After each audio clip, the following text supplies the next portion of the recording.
Howdy, friends. It's Kathy from Rust Paper Scissors, and I have a hot mess here on my table today.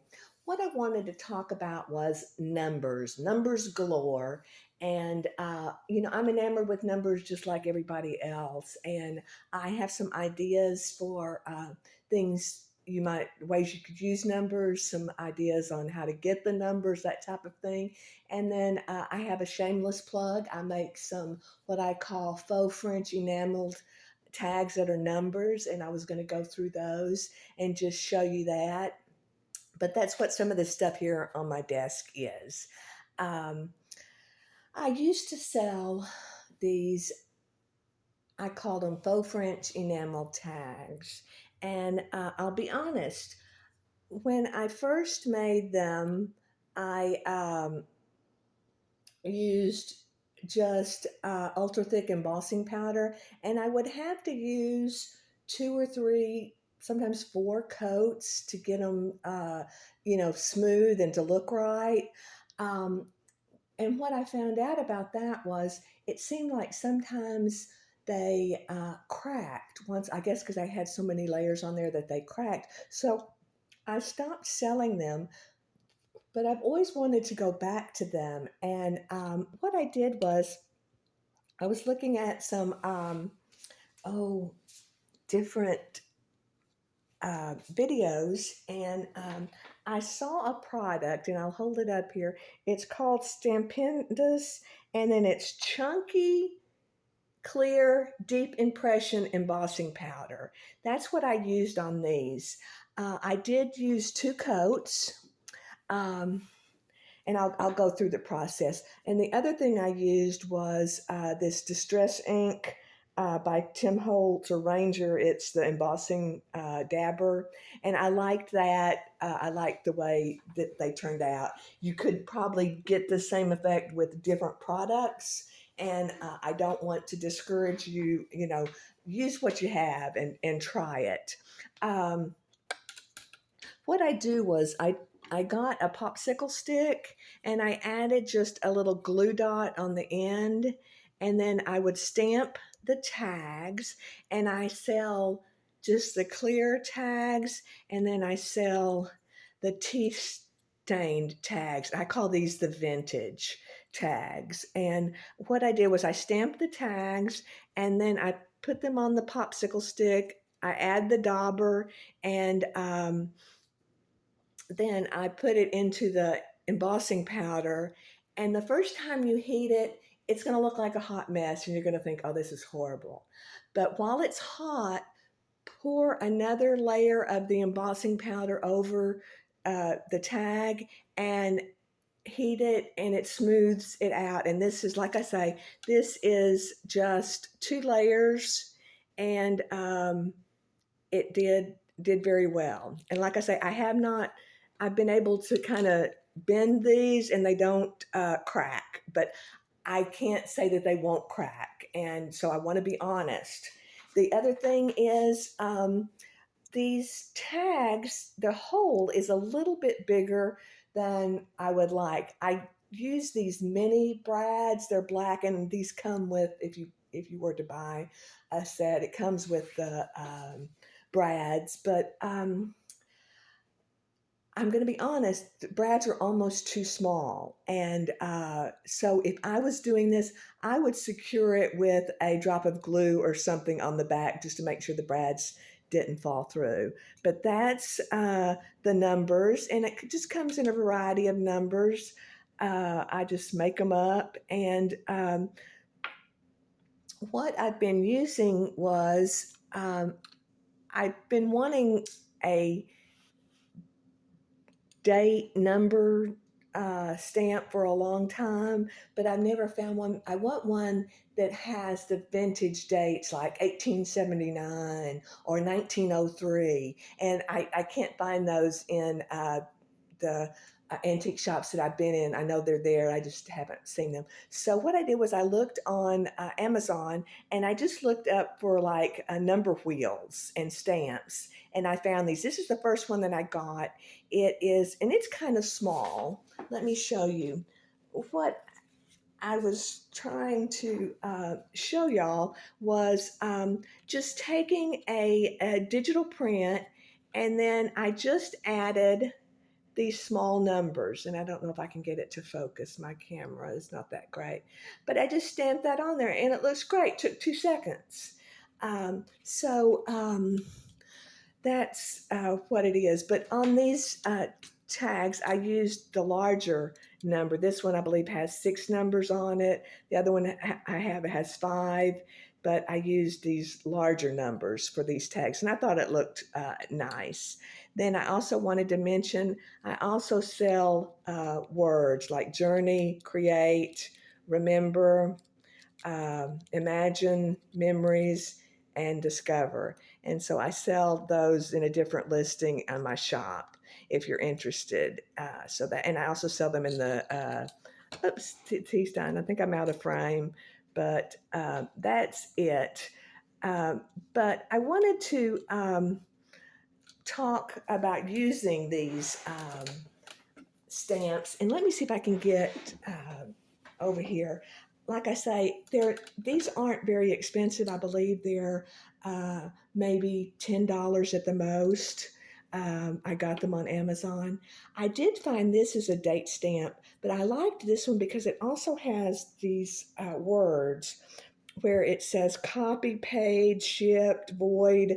And I liked that. There's some words on there that I wouldn't use, like scanned or emailed, that type of thing. But I liked the words. And then it does have the date, but it has the year, but the year's too current. So what I did was I stamped the word entered, and then I picked a date, May 4th, like May the 4th be with you. So I was just being silly, but that was just an example of, and then I didn't use the date. So those are just some examples. These were some larger numbers that I did, just a variety of numbers. And then this is showing on the larger tag, I like to use a little bigger brad. And then with the numbers, I only do the black because I only have like Distress Oxide ink. I don't have archival ink in very many colors. So I think that the Distress ink isn't as vibrant and doesn't show up as well as this was some Memento black ink. So I don't sell those. And on the tea dyed, you really couldn't see the numbers. So, but I just wanted you to, pick your favorite number. Like this was the year I was born, 1956. My favorite number is 3. I have triplets. So these are little ones. And I also have a listing for very 1-inch tags. So those are a possibility. Here's an example where I just did top 10, and they're all, and you could add them to a journal. I wanted to show you some examples of using these numbers. This is again just let me see if I can get these over here. This was a tag that's a work in progress, and it's just some old book page.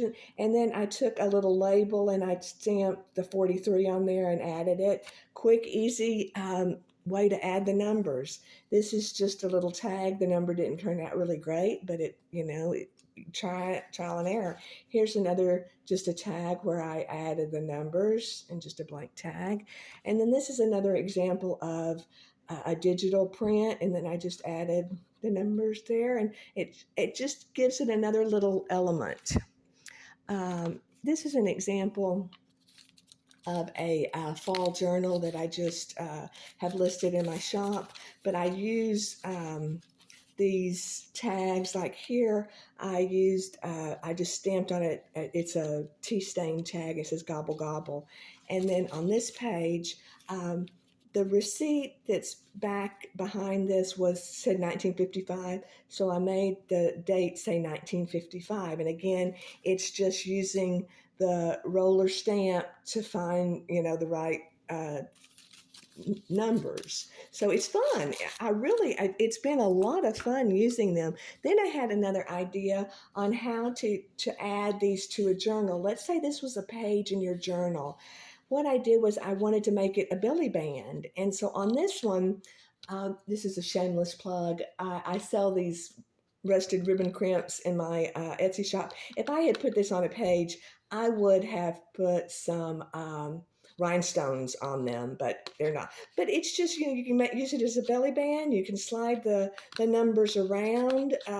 It's just a different way to incorporate the numbers into your journals. This is another example of a belly band. This one I went all the way around the page and I just secured it at the bottom with a ribbon crimp. But again, you can pick where you want this on the page and it's your belly band. And then this one, this number here, I just stamped it again here and made it the same. Then this other example is just, this is not an enamel tag. It's just a tea stain tag. It's a Halloween tag.